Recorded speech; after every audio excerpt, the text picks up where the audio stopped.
10월의 마지막 날, 국립중앙박물관 용극장에서는 대한민국 장애인 문화예술상 시상식이 열렸다. 문화예술 각 분야에서 활약하며 우리에게 삶과 작품으로 무한한 감동을 선사한 장애예술가를 표창하는 자리. 이 자리에서는 문학과 미술, 음악, 대중예술을 대표하는 6명의 장애예술가들이 수상의 기쁨을 누렸다. 오늘 마이웨이 희망을 보다에서는 명예의 대한민국 장애인 문화예술상 수상에 빛나는 수상자 6인의 이야기를 특별한 감동의 현장과 함께 소개한다. 신선한 계절, 우리에게 새로운 희망이 되어줄 이들의 이야기를 함께 들어보자. 안녕하세요. 장애인 서양화가 탁용준입니다. 몸이 불편하지만 즐겁게 그림을 그리는 사람입니다. 반갑습니다. 제9회 대한민국 장애인 문화예술상 미술부문 장관상 서양화가 탁용준. 언제부터 이렇게 작품 활동 시작하신 거예요? 그냥 간단하게 얘기 좀. 네. 제가 네. 그 정상가 이렇게 비장애로 살다가 29 시절에 수영장에서 다치고 다이빙을 잘못해서 경추 손상으로 다치고 그다음에 이제 재활 개념으로 무엇을 할까 생각하다가 그림을 시작했죠. 벌써 오랜 시간이 흘러서 올해가 그림 그린 지는 25년이 된 해입니다. 네. 제 그림의 표방은 가장 순수성, 어린아이 같은 그림을 그리는 쪽으로 많은 평론가 분들이나 주위 사람들이 그렇게 인정을 하고 있습니다. 저 역시 제 그림이 때가 타지 않는 순수한 마음의 그림이 되도록 노력하고 그렇게 작업을 하고 있습니다. 그림의 특별한 테크닉이나 그 현란한 기교보다는 그 그림 속에 녹아있는 밑바탕에 순수한 그 어린 아이의 심연 속에 있는 그 마음이 전달되도록 주로 준비하고 작업하고 있습니다. 그래서 제 그림은 어떻게 평을 하면은 좀 편한 그림이죠. 동화 같은 그림. 그 장애를 갖게 된다는 것은 90% 정도로 알고 있는데 누구나 순간 그리고 원하지 않은 장애를 받아들여서 일단 장애를 극복하는 데 많은 힘들이 되는데 제 개인적인 입장으로는 장애를 극복하는 데 제일 큰 게 이바지하고 중요한 기점이 직업을 갖는 거라고 생각합니다. 직업 재활이 장애 그 재활의 꽃이라고 하는 것이 일이 있다는 자체죠. 근데 그 일을 가지고 여러 가지 일들이 있는데 저는 그 중에서도 그림 작업을 좀 많이 권하고 하는 것이 이 그림 작업은 마음의 표현이고 그 몰두하다 보면은 자기가 그 그림 세계에 빠지다 보면은 장애를 가진 건 잊을 수가 있죠. 그래서 제가 처음에 여러 가지 작업하면서 즐거웠던 경험 중에 하나가 중증 장애인들은 늘 통증과 합병증으로 많이 힘들어하는데 작업 세계에 빠지다 보면은 그것을 다 벗고 이탈될 수 있는 그런 마음까지도 올 수 있습니다. 장애를 가지고 그림을 시작하고 또 꽤 시간이 되었는데 이제는 개인 작업보다 장애를 가진 후배들에게 멋진 그림 세계를 소개할 수 있는 그런 멘토가 되고 싶고 함께 세상을 밝게 빛내주는 그런 미술인이 되도록 노력하겠습니다. 감사합니다. 갑작스러운 사고로 척수 장애인이 되었지만 인생의 고난을 축복으로 바꾼 탁용준 화백.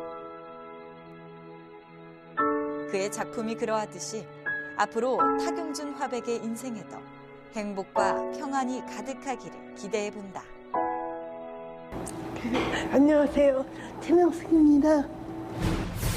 제9회 대한민국 장애인 문화예술상 문학부문 장관상 시인 최명숙. 너무 좋죠. 그리고 감사하고요. 일반 장애인들 외부 상을 받기가 되게 힘들어요. 이렇게 한번 상을 받는다는 건 큰 영광인 것 같습니다. 학교를 다니면서 선생님들이 제가 활동을 제대로 못하니까 특별 활동만을 자연스럽게 문예반을 들게 하셨어요. 그래서 그 와중에서 이제 저희가 학교를 나가 5월, 4월이면 100일장을 하는데 이제 학기 초니까 그때 입상을 해요. 입상을 하면 국어 선생님들이 눈여겨 봐두셨다가 지도도 해주시고 그냥 자연스럽게 학창 시절부터 그가 글을 쓰는 일상을 만들었던 것 같아요. 고등학교 때 국어 선생님이 대학 교수로 가신 이후에 우연히 길에서 만나게 됐어요. 그래서 그 선생님이 지도를 좀 해주시고 해서 그때부터 한 25부터 그때부터 본격적으로 글에 대한 공부를 했던 것 같아요. 아주 어렸을 때는 자연이나 뭐 그런 데서 영감을 많이 얻었는데 나이 드니까 사람과 사람의 만남이 너무 따뜻하더라고요. 그래서 그런 걸 좀 긍정적인 시선에서 풀어내려고 많이 노력을 하는 편이고 또 자연스럽게 그렇게 되더라고요. 말도 못 알아듣고 여러 번 물어봐요. 그럼 여러 번 물어보는 건데 내가 왜 내 말을 못 알아듣고 여러 번 물어보냐 그렇게 화를 낸다면 그건 부정적인 게 되지만 내가 언어장애 그분이 여러 번 물어보면서도 내 말을 알아들으려고 애써주시니까 고맙다 생각하면 진짜 고마운 거거든요. 외국에 와서 나 좀 고생한다. 그럼 한번 쳐다보잖아요. 그거 내가 그 사람을 쳐다보는 게 내 마음과는 다르게 그쪽으로 오해할 수 있거든요. 나를 바라보는 시선도 그렇다고 생각을 해요. 아유, 장애를 가지고 참 힘들겠다. 좀 힘들겠다. 그래도 열심히 하는구나. 그런 마음으로 쳐다봤다고 생각을 하면 나도 그 동남아나 그쪽에서 온 분들을 안 된 마음으로 잘 됐으면 좋겠다는 마음으로 쳐다본 것처럼 뭐 그렇게 나를 쳐다보는 그런 마음으로 쳐다봤다고 생각하면 사실 그런 게 더 많았을 거고요. 시인 최명숙에게 세상이란 희망과 꿈을 찾아가는 여행길이다. 제가 가고 싶은 곳을 찾아가고 또 이 세상도 그런 것 같아요. 시인 최명숙. 그녀는 희망과 꿈을 찾아가는 인생길에서 소망과 위로가 되는 시로 우리에게 오래도록 사랑받는 시인으로 남을 것이다. 안녕하세요. 첼리스트 김원영입니다. 제9회 대한민국 장애인 문화예술상 음악부문 장관상 첼리스트 김어령. 첼로를 연주하는 손에서 능숙함과 표현력이 느껴진다. 놀랍게도 이 첼로를 연주하는 이는 지적장애 2급의 첼리스트 김어령 씨다.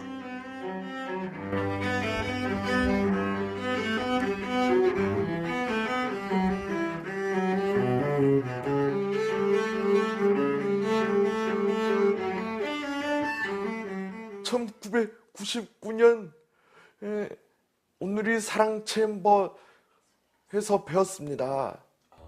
그 첼로 할 때 기분이 어떠세요? 기분이 좋습니다. 소리가 좋습니다. 하루에 연습은 얼마나 하시는 거예요? 5시간 정도 됩니다. 다시요? 그러면 쉬지 않고요? 쭉? 좋죠? 아기였을 때, 그러니까 처음에는 몰랐죠. 그런데 아기였을 때 한 3살 정도 됐을 때 자꾸 이렇게 아이가 뭐라 그래야 되나, 발육이 늘어진다, 몸이 늘어진다라는 걸 알게 됐어요. 그래서 이제 다른 아들이 뛰어다녀야 되는데 누워 있는다거나 잠자는 시간이 많아지고 막 이런 거를 느끼게 됐어요. 그래서 병원에 갔는데 그냥 좀 늦대는 아이라고 걱정하지 말라고. 다 돌아다녔어요, 병원마다. 근데도 다 그렇게 말씀하세요. 그래서 이제 서울대병원에 가서 그냥 사진 좀 찍어보자고. 제가 사진이 뭔지도 몰랐어요, 그때는. 그냥 사진 좀 찍어보자고 했는데, 거기, 그때가 5살 때였는데, 이제 나왔어요. 결과가 뇌종양, 뇌수종, 뭐 이렇게 병명이 나와서 수술을 2번 했죠. 굉장히 음감 있고, 뭐 이런 거 좋아하고, 음악을 좋아하고. 그래서 처음에 이제 뭐 아주 자연스러운 소리부터 주기 시작했죠. 그러니까 뭐 이렇게 부딪히는 소리, 뭐 바람 소리, 자연 소리, 그 다음에 동요, 합창, 뭐 클래식 소품 하다가 그 다음에 점점 올라가서 초등학교 1학년 때쯤 됐을 때 베토벤 심포니까지 다 올라갔어요. 그러니까 바흐, 뭐 베토벤 심포니, 뭐 그렇게 올라갔어요. 뭐 너무 좋아하니까 그냥 생활이 됐죠. 아이가 행복하면 된다고 생각했어요. 그냥 너가 음악으로 인해서 네가 행복하다면 그것으로 족하고. 처음에 악기나 그림을 하게 됐는데 되게 많이 비웃었어요. 특히 그 특수역 하시는 분들이 더 많이, 안 그럴 것 같은데 더 많이 비웃으셨어요. 그래서 제가 그때 딱 생각하길, 그때가 초등학교였었는데, 다닐 때였었는데, 초등학교 다니는 아이들이 그때는 피아노를 거의 다 배우고 있었던 시기예요. 근데 뭐 이 아이에게 배워주지 말라는 법이 있는 것도 아니고, 이 아이가 가지고 뭐랄까 누려야 될 것들이잖아요. 자기가 좋아하는 거, 장애 비장애를 떠나서. 근데 거기에 대해서 빈정거림 같은 게 꽤 있었는데 그냥 모르는 척했죠. 세종대학교에 이제 시험을 봐서 물론 합격했을 때도 그렇지만 그때 장애인이라는 거 모르고 학교에서 뽑았거든요. 뽑았는데 첫 번째 연주 수업 시간에, 그러니까 다른 친구들이 장애인 친구니까 굉장히 호기심이 많잖아요. 그 수업에 애들이 좀 되도록이면 안 들어오려고 하고 아들 막 호기심에 막 그러는데 그때 되게 긴장이 됐었어요. 근데 이제 그냥 연주만 하는 게 아니라 곡에 대한 설명까지도 다 해야 되는 거예요. 얘가 하고서 그다음에 이러이러한 곡입니다 하고 연주를 해야 되는데 그것 때문에 이제 굉장히 염려를 했죠. 그래서 달달달달 배워가지고 이제 했는데 잘했어요. 그런데 이제 그때가 가장 감동스러웠고 나중에 들은 얘기로는 친구들 중에 제일 잘했다 막 이런 얘기가 들렸었어요. 여유마 같이 되고 싶습니다. 멀리 멋진 첼리스트 되어서 연주 많이 하고 싶습니다. 가족들의 신뢰와 지원 아래 특별한 재능을 세상 속에서 마음껏 빛내며 감동을 주는 첼리스트로 우뚝 선 어룡 씨. 그의 이야기는 특별한 장애에 관한 이야기가 아닌 특별한 재능에 관한 이야기이다. 안녕하세요. 저는 태안여고에 근무하고 있는 권호철입니다. 제9회 대한민국 장애인 문화예술상 미술부문 국무총리 표창 우수상 동양화가 권호철. 갑작스럽게 큰 상을 받게 돼서 저 개인적으로도 즐겁고 또 좀 몸이 불편한 사람도 할 수 있다고 하는 그런 긍지가 이번 기회를 해서 더 살아나는 것 같습니다. 네. 보통 어떤 작품들을 하셨어요? 저는 지금 전공이 이제 한국화다 보니까 수묵화 중에 이제 수묵화를 많이 그리고 있는데 그 중에서도 이제 색채를 조금 이제 넣은 이제 담채를 이제 많이 해서 수묵 담채화를 이제 많이 그리고 있고요. 제가 또 사실은 학교 이제 대학교 다닐 때는 이제 한국화에서 뭐라 그럴까 채색화를 많이 이제 그렸었는데. 우연한 기회에 이제 수묵의 아주 오묘한 뭐라고 그럴까요? 색깔이라고 그럴까? 느낌이라고 그럴까? 그게 아주 들어서 그게 이제 좋은 느낌이 있어서 그때부터 이제 수묵화로 지금 이제 수묵 담채화를 많이 하고 있고요. 그림은 특히 뭐 작품 중에 많은 이제 그 부분이 소재가 제가 이제 칠개라고 그래서 조그마한 개가 있는데 그 개를 이제 줄기개를 그려요. 그러니까 여기 말로 방언으로 이제 능쟁이라고 이제 얘기하는데 그걸 하도 자주 그리다 보니까 뭐랄까 뭐 여기 지역에서는 그냥 능쟁이 화가라고. 우선 이제 개 중에서 이제 꽃게라든지 그런 건 이제 크잖아요. 근데 요거는 요만 조그만하잖아요.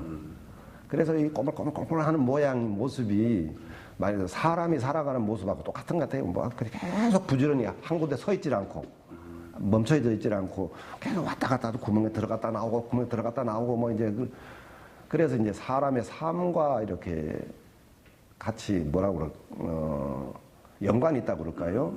제가 어른들에게 들을 때는 태중이라고 그러는데 쉽게 말하면 선천적으로 이제 이렇게 태어났대요. 이제 요즘 같으면 뭐 병원에서 치료가 받는다고 하지만 태중에서라도 그런데 그때는 모르니까 지금 이제 오른쪽 팔, 다리 이제 뭐 발가락 하나 움직이지도 않고 손가락도 이제 말 그대로 이제 들지도 못하고 이제 그러다 보니까 뭐라 그럴까 뭐 처음에는 좀 놀림도 많이 받고 이제 그렇게 컸는데 배우는 데는 다른 것보다는 그림을 하는 게 낫겠다. 그래서 이제 그때 이제 서라벌 고등학교에 이제 작은아버지가 계셨는데 또 서라벌 고등학교가 예술고등학교라고 소문이 났었어요, 전국적으로. 사실은 인문계 고등학교인데. 그래서 이제 거기로 지나가게 됐고, 거기에 또 그 미술 선생님이 남강 김원 선생님이라고 이제 한국화를 하시는 분이었는데, 그분이 이제 한국화를 하다 보니까, 그때 이제 나도 한국화를 해야 되겠다. 그래서 이제 한국화를 시작이 됐죠.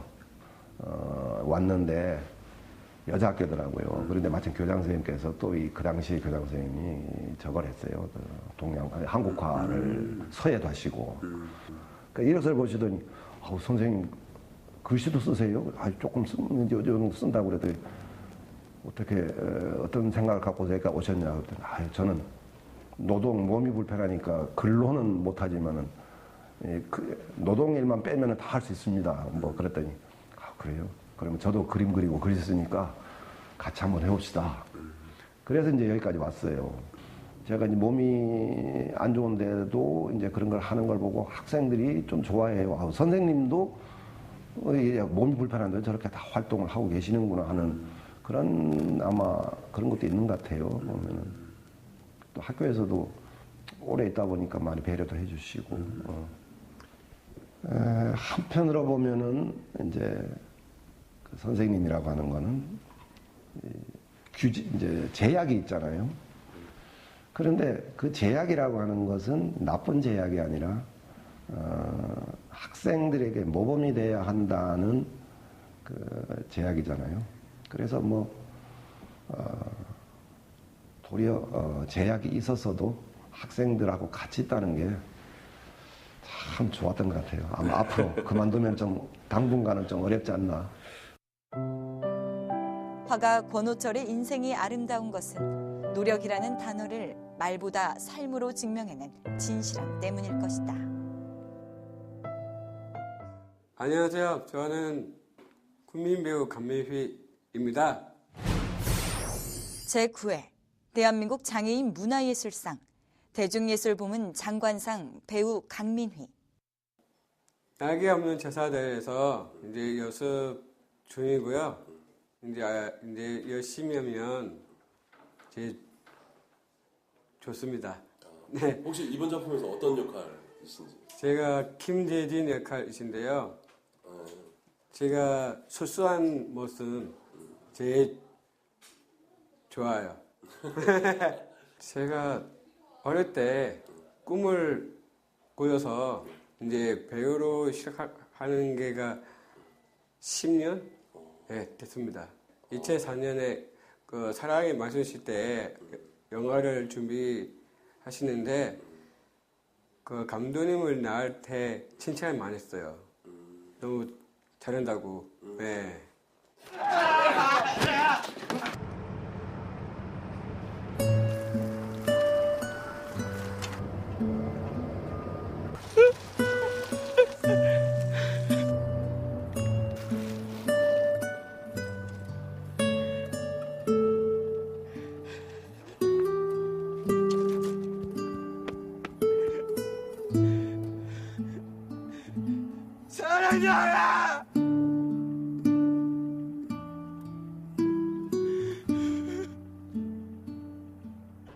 미니가 학교 축제 때 갑자기 무대 위로 올라가서 막 춤을 추고 그 관중들을 사로잡았대요. 그 모습을 보고 그 교수님께서 저에게 연락이 오셔서 이 강민이라는 친구가 있는데 끼가 아주 많다고. 그래서 한번 이 친구를 연예인을 시켜보면 어떻겠냐고 해서 제가 알겠습니다 하고 면접을 보게 됐죠.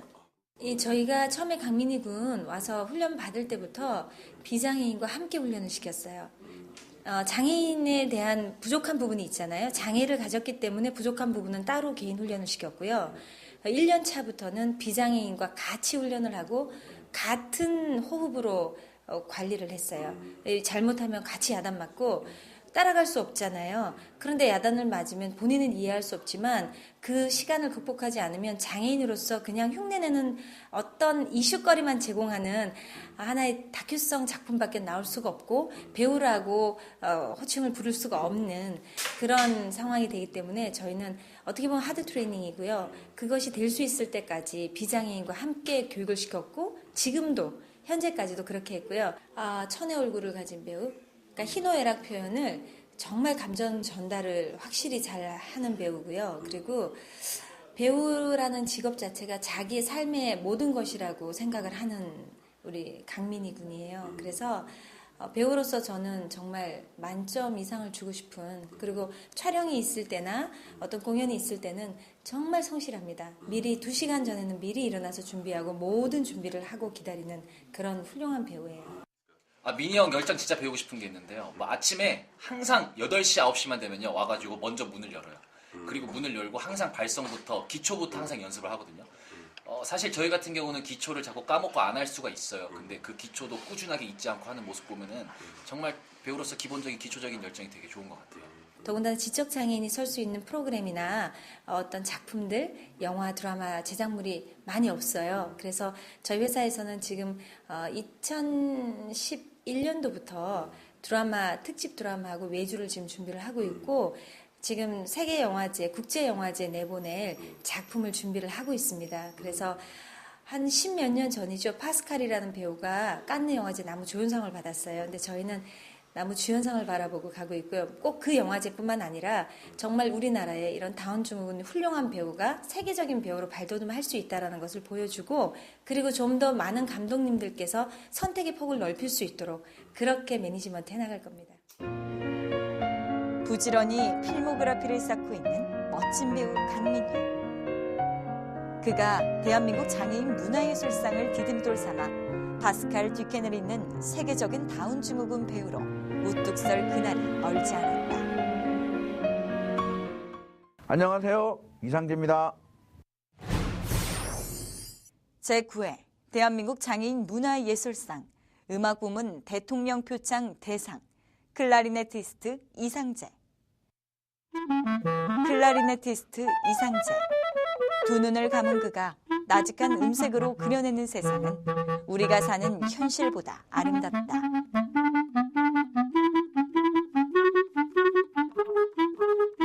모든 장애인 예술가들을 심사해서 그중에 딱 한 명 받는 건데 거기에 선정됐다 그래서 처음에는 사실 이게 협회에서 전화 올 때까지도 믿기지 않았어요.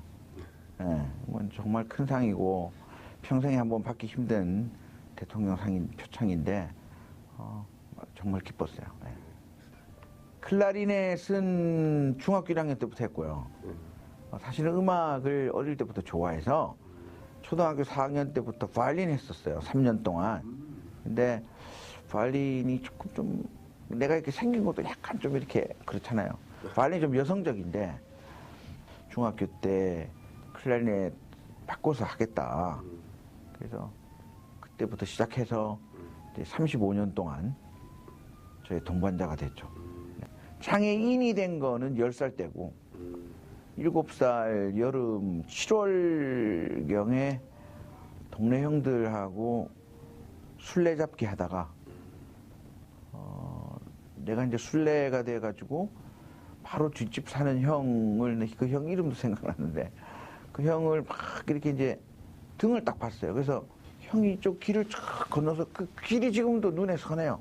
길을 건너서 이렇게 2차선 도로를 이렇게 뛰는데 등을 딱 주면서 술래 잡았다! 이걸 해야 되는데 이 등만 보면서 뛰었죠, 나는. 형이 앞에 뛰니까 길 건너서.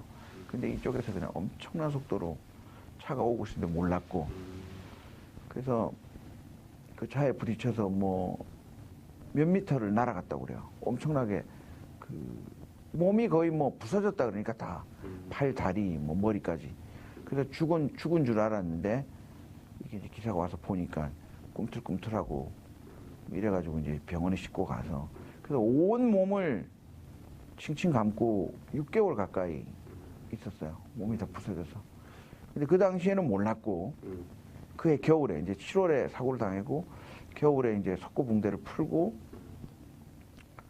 방에 있는데 어머니가 뭐를 주는데 자꾸 대고 이렇게 보니까 너 왜 눈이 잘 안 보이냐, 왜 그러냐. 그래서 이제 병원 갔더니 교통사고 후유증으로 망막에, 눈 뒤쪽에 있는 망막에 심각하게 이제 문제가 발생했다고. 그래서 그때부터 3년 동안 9번 수술했는데 다 실패하고 결국 10살 때 실명했죠.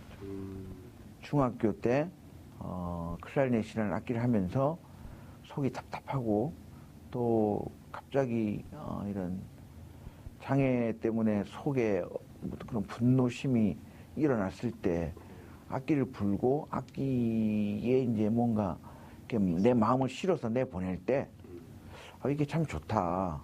그런 생각을 해서 열심히 했던 것 같아요. 열심히. 네. 가장 행복할 때는 무대에서 연주를 하고 그 연주를 청중들이 정말 귀를 쫑긋 세우고 듣는다는 게 느낌이 오거든요. 연주하는 사람들이 알아요. 그걸 안 보여도.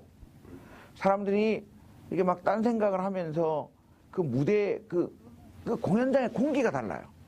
사람들이 집중해 있으면 공기가 정말 밀도가 있게 이렇게 꽉 찬 느낌. 인원수에 상관없이. 1997년도에 내가 박사학위를 받고 한국에 왔을 때 꿈이 시각장애인은 박사학위 아니라 국제콩쿠르에서 1등을 10번을 해도 오케스트라에 들어갈 수가 없어요. 이유는 딱 한 가지. 지휘를 못 보기 때문에. 시각장애인들이 모여서 하는, 그때는 오케스트라 생각은 안 했고 실내악단 한 4-5명 정도 이런 걸 좀 조직해서 내가 그걸 이끌면서 우리가 뭔가 이렇게 좀 이렇게 합주하는, 함께하는 이런 거를 좀 보여주고 싶다 이런 생각을 했었어요. 그때. 세계 최초 시각장애인 오케스트라 하트체인버 오케스트라. 이상재 씨는 자신과 다른 이들의 꿈까지도 함께 현실로 이루어냈다. 캄캄한 절망을 딛고 이제는 누군가의 빛이 되어주고 있는 이상재 클라리네티스트. 새로운 가능성이 된 그의 인생을 보며 우리는 희망의 길을 본다.